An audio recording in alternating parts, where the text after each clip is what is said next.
He is the lead writer for ClemsonJunkies.com. If you haven't checked that out, Clemson Junkies has a Facebook page, originally started by our friend Jason Priester. And then Jason went on to write for another article or another site. He still has some ties back to Clemson Junkies, but Freddie kind of takes over as the lead writer. And we wanted to ask him a couple of questions about some of his most recent articles. And I appreciate it. But before we get into any articles, Freddie, I wanted to ask you, tell us a little bit about your history as a Clemson football fan. I've been a Clemson football fan since I was born. A lot of people say that, but my granddaddy had a Gulf station after I was born that I can still remember listening to Clemson football games and Jim Phillips on Saturdays on a little orange. It was a alarm clock radio. It was a dial clock radio though, and we would unplug it from the office and take it out into the bay when we would wash cars or we would change oil in cars and stuff. Back before Clemson was on every television station, and actually before most college football games were all televised, you had the CBS Game of the Day, and that was it. And so I'm 46 now. Probably, you might as well say, since I've been a Clemson fan for 36 years, might as well say. But he was teaching me young. 36 years. So let me ask you this. What got you into writing? Because there's a big difference, as Alan and I have found now that we've started to write, and since we've done the show, there's a big difference from being a fan to then writing for your favorite team. So what got you started in? Why'd you want to do that? I actually have always liked the articles I was reading and stuff. And I'll be honest with you, JP shot an invite out there, and I just took a jump. I took a leap. My full-time job, I'm in my 23rd plus year in law enforcement in the little county I live in. And, it was a way for me to express my love for Clemson athletics and be I get to write about what I love and I've been watching and seeing for years. Yeah, and we love to check out Clemson Junkies. We recommend all of our fans and viewers to go check out ClemsonJunkies.com, website where he writes for. Freddie, what's your favorite Clemson football or Clemson athletic memory so far? I'll be honest with you, there's so many for me. I can still remember my first game going up to Death Valley. I can remember going with my granddaddy to his only game. He paid the way for me to go to so many, but and then I was fortunate to take my wife to her first game up there. But I've got to say, my favorite memory of Clemson has nothing to do with a ball game in play or anything like that. Back the year that we won the national title with Deshaun Watson, my cousin Wayne and I, who actually took me to my first game, rode up to Clemson in hopes of getting a video from the fire department for my granddaddy's birthday, telling him happy birthday, a video from Deshaun Watson possibly, and we were waiting. We were told we were going to get a video from Coach Sweeney. Well, we didn't know it at the time, but on the way up there, just as we got into Clemson, we got the video from Coach Sweeney. So we watched it as we were driving into Clemson, got the video from the fire department, actually got Deshaun Watson as he was rushing off to a Heisman thing that he had to do.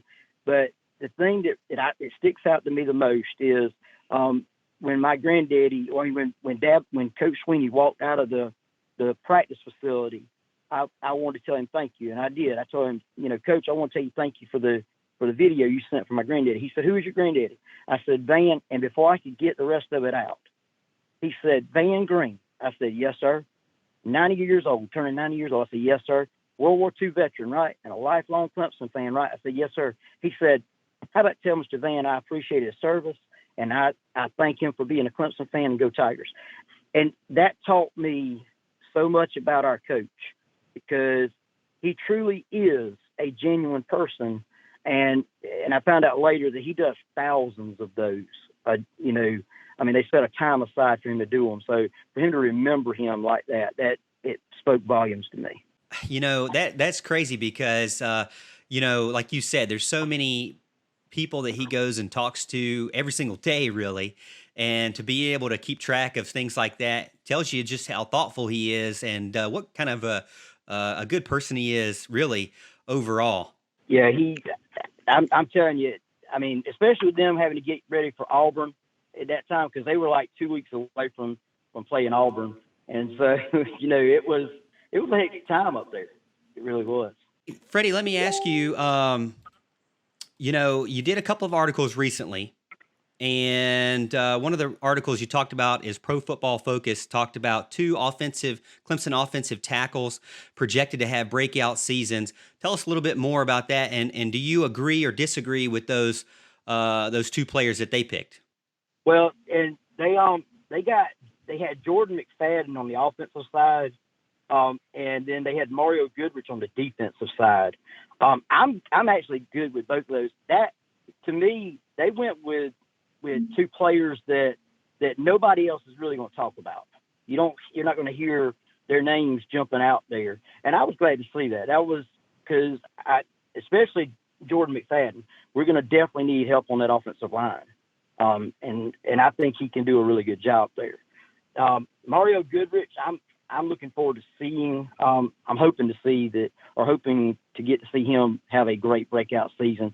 When it comes to Clemson right now, you've got so many star-studded players coming in until it gets kind of hard to pick who you're going to go with. So I was really impressed with them going with those two. Look, I agree with you on Mario Goodrich. I had kind of talked about him in the upcoming season. We were kind of given our projected depth chart to start the year, and I have him starting at a corner opposite Darion Kendrick. I think Morgan actually went with Sheridan Jones there, and I thought Mario Goodrich kind of had the leg up there. I was really hoping he was going to kind of be that guy. Maybe this injury sets him back. I know he's had some problems there, some things he's got cleaned up, but hopefully that kind of time off doesn't do him in. I really like to see what he can do. I think he's got a lot of potential. But another article that you kind of have up there about Trevor Lawrence is ready. Kind of give us your thoughts about the Trevor Lawrence article. See what's he got going on. I loved his tweet, especially because you've had so many so many people talking about, is he going to sit out because it could be a shortened season? Would it be better for him to sit out and save himself? And it shows you what kind of a person he really is. He's ready to play football. That's what he loves. He loves playing football. And so whenever he sent that out there, I was like, that's the kind of player, and I'll be honest with you, that's the kind of player that you want as a leader, in my opinion, because he's made it clear, hey, we're ready to go. And so, but I mean, that's what we've seen at Clemson. So it didn't surprise me. Kind of on a lighter note, Dabo Sweeney really recently came out with a TikTok video, and it kind of got a lot of publicity for good or bad. A lot of the players were kind of making fun of him. A lot of analysts and other coaches were kind of picking on him a little bit. What was your thought on that video? Well, when I first saw it, I'm like, what in the world? All right. But that was when they first came out with the video, you didn't get the backstory. After I got the backstory, I'm sitting there thinking to myself, look, I've got a 13-year-old stepdaughter that I have allowed to put makeup on my face. I have sat there and let her do things to me that I would not do normally. Okay. And I've learned when you're a daddy, you allow your kids, you want your kids to have fun. Okay.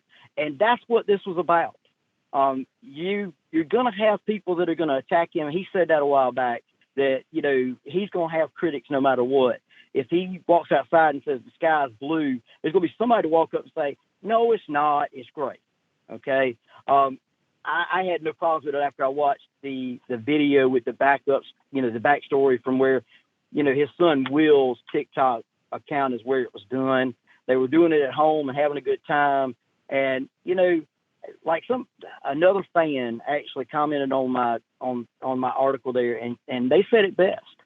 It shows that we have a coach that is not ashamed to show that he is real. and that his family is a real family. They aren't just, on a pedestal up there looking down going, we won't, I had no problems with it after I saw the backstory. Now, I will say this, and I can say this because if you saw me on TikTok, you would probably be going, hey, get off of there. Don't do that. And I wouldn't advise him to do it again. And it kind of ties back with what you said earlier about his interaction with you personally. I mean, he's just a genuine person, goofy or not, whatever it may be. He puts his emotions out there, or he puts himself out there, and take it for what it is. Even in cases of his faith and things like that, he says, "Hey, I think recently there was a comment that I thought was pretty interesting recently on CBS Sports that said that he actually talked to Tom Herman, a coach for Texas, and gave him some advice. Tom said, "Hey, I've never really been at a program for as long as I have been at Texas, and what should I do? Should I change things up? Should I approach my meetings differently? Should I maybe bring in some new leaders, some new thought leaders, some new speakers in?" And Dabo said, "No." He said, stick to what you're doing. Continue the same message that you've been saying since year one. And he said, if people start mocking you and picking on you and making fun of you, at least they're listening. Well, Freddie, before we let you go, appreciate you coming in tonight. I wanted to ask you, could you give us a little bit of insight on what maybe some of your articles are going to be up this week? Maybe give us a little peek behind the curtain on what you're thinking about writing this week, and tell our viewers where they can follow you. You can follow us at ClemsonJunkies.com. You can find us on Twitter. Clemson Junkies there. The Clemson Junkies Facebook page, as you mentioned earlier. I've got so many things that I want to write about right now, and I actually am looking at the news that came out of Furman today, and how that would tie into Clemson. I'm hoping to get something up about that. And so, anyway, we appreciate all the support, and we appreciate you having us on. I can promise you. Yeah, man. Well, I appreciate you getting on the show, and we hope to have you back sooner rather than later, maybe when the season starts. And then we look forward to those articles as well, because I think there's going to be a lot of people interested to know, is this something that could happen to Clemson? And I'm sure Clemson's not exempt to, having to take cost-cutting measures due to COVID-19. But again, thank you again, Freddie, for joining the show. We really appreciate it. And let our viewers know that's Freddie Huth, lead writer at ClemsonJunkies.com. Big time Clemson fan, long time Clemson fan, and good friend of JP. And hopefully we can have him on again soon, Al. What'd you think about that? Yeah, that's good stuff, man. I always like to hear from these diehard Clemson fans. They have some of the stories that you'll never hear from anywhere else. That's the kind of stuff we need. Thanks for watching this video, and make sure to join our live show every Monday night at 8:30 p.m. Eastern Time right here on YouTube. Subscribe to the channel so you don't miss it.